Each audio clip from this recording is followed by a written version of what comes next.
I I don't think I'm an inspiration to a lot of people. I think many people inspire to to many to many things in life. Inspire to people, inspire to positive things. It depends on the people really, and how positive in life they want, how positive in life they want to be. What inspires me? Um, it inspires me that when I see sports person with disability, active persons with disability, living in society, a person, even if it doesn't have a disability, but fights for his rights and struggles to better his own life and the daily living of society. Those people are inspiration to me.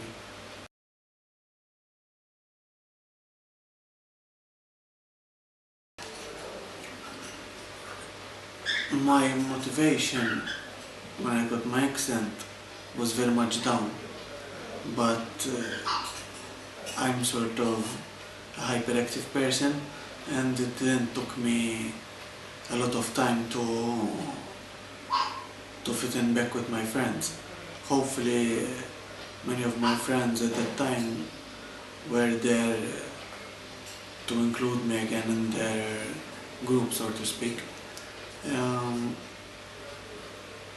I found many struggles, although, because this was 18 years ago,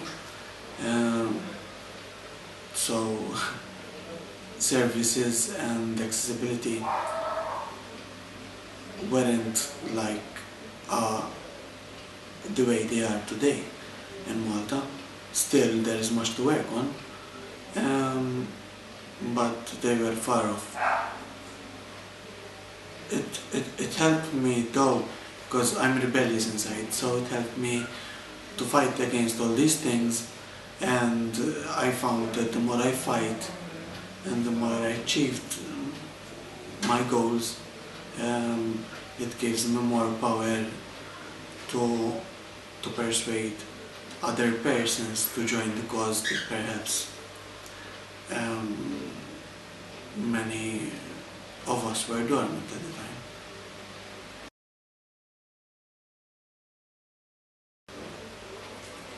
Breaking Limits is an NGO that was founded circa 2 years ago. It supports persons with disability. When I say support, it supports activism. It includes persons with disability to be more involved in the activities, so to speak, included in society with other people non-disabled. So we support any kind of inclusion in regards either to disability or not disability. In fact, we work with many different NGOs towards different causes. So that's why I joined Breaking Limits, and that's why when I was first approached to join Breaking Limits, I was skeptic about joining an NGO, because many NGOs, I felt that I didn't want to get involved in an NGO just to go on an outing or to have spare time for leisure outings and stuff like this. Breaking Limits was different NGO. It promoted very much activism, and till today it worked on various policies as well, with government level as well. We were involved even in talks and discussions, and we went seminars, so we involved ourselves very much from that aspect, and that's why I like it. Regarding another NGO that I'm involved in, I started an NGO back in 2011 regarding spinal injury. Spinal cord injury, as we know,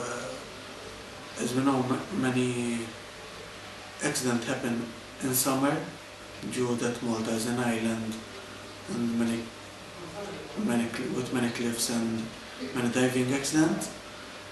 Spinal injuries do happen not only in summer and not only with diving, they happen in our daily lives, like traffic accidents, normal accidents. You can fall off a chair and break up your spine, and end up paralyzed.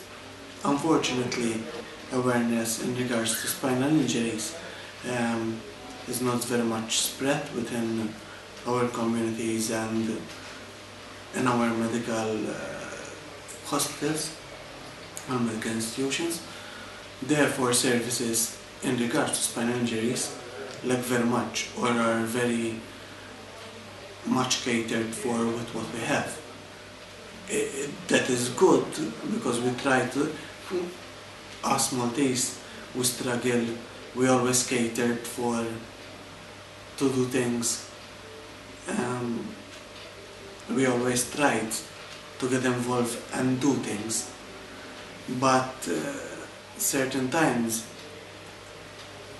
when you have causes like spinal injuries, you need certain professionalism, you need certain awareness and knowledge and education in regards to the topics to be able to not start from the very beginning, because it's never ending, the topic really, and many causes, and it can lead to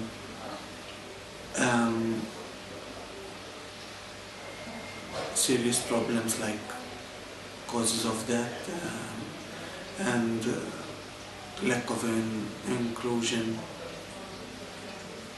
in the daily life of a person, like segregation in home or segregation in bed, not being able to work. At least we want is having a young person or an older person staying in bed or confined to home for the rest of his life. I mean, that's not really what we aim for.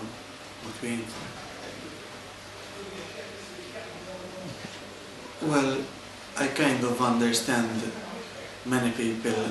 I worked in the sector offering services to disabled people for 12 years now. So the cases I hear, the attitudes of people, the different aspects of various same disabilities, is very much broad. So you're always learning in the field of disability. But I understand where people come from.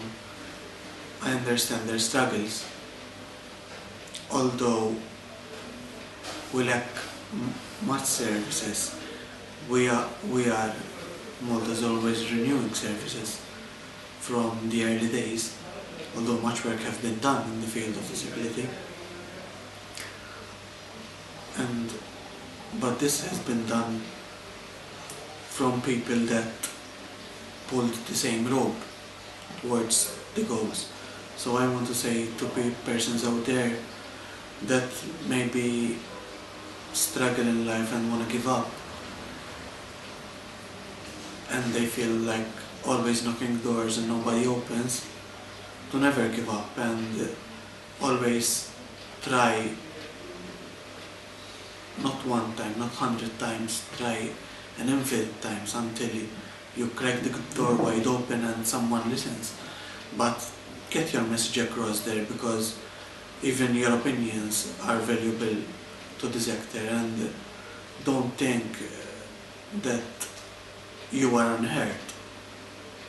Every voice and every seminar, in every email, when talks are available, don't lay back there. Put your voice heard and be the change. The Accessibility Icon as a project started a couple of years ago. in America, and now the National Commission of Persons with Disability brought it to Malta. Oliver Scicluna was the key person behind it, you can say, and he's a very good chairman. He's young, he's very positive, and the icon, it portrays the activism of disabled persons. The icon is, the way it's drawn, it's got the head of the person and the shoulders leaning forward, pushing the chair. It means that the person is active in society and is pushing himself, so he wants to try, even if at times we struggle or we can't push our way forward.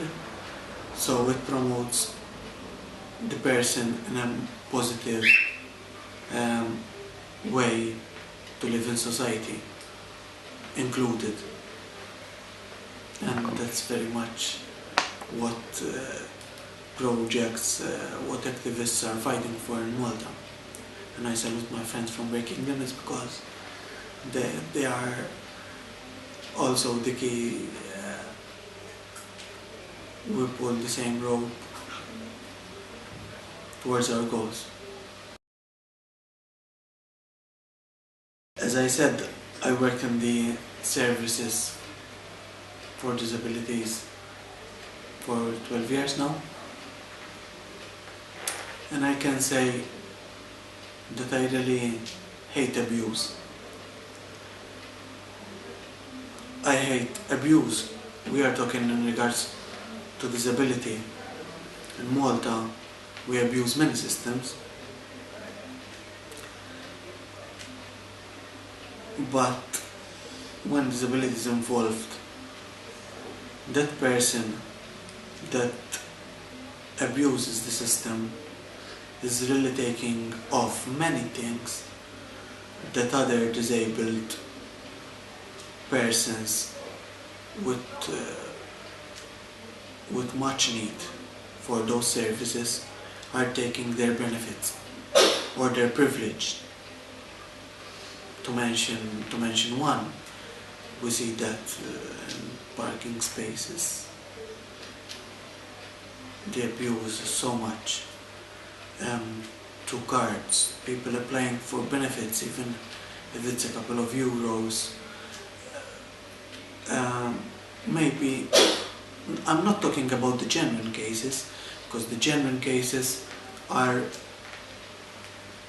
good to be catered for, but the person who abuses the system, and then you see them walk out in fancy cars, or you see a person applying for a blue badge and then turn out a corner, or you see them out to some place and you see them walking. I really hate that. That's very clear abuse, and abuse needs to be reported. There's National Commission, there's the police, so I say to the Maltese people to be more careful how to utilize their services, these services, because if they don't use them now, perhaps they will need in future. And disability service in Malta cater even for persons with an older age, and everybody will grow old eventually. So then you will realize that how much these services are really valuable for a person in need.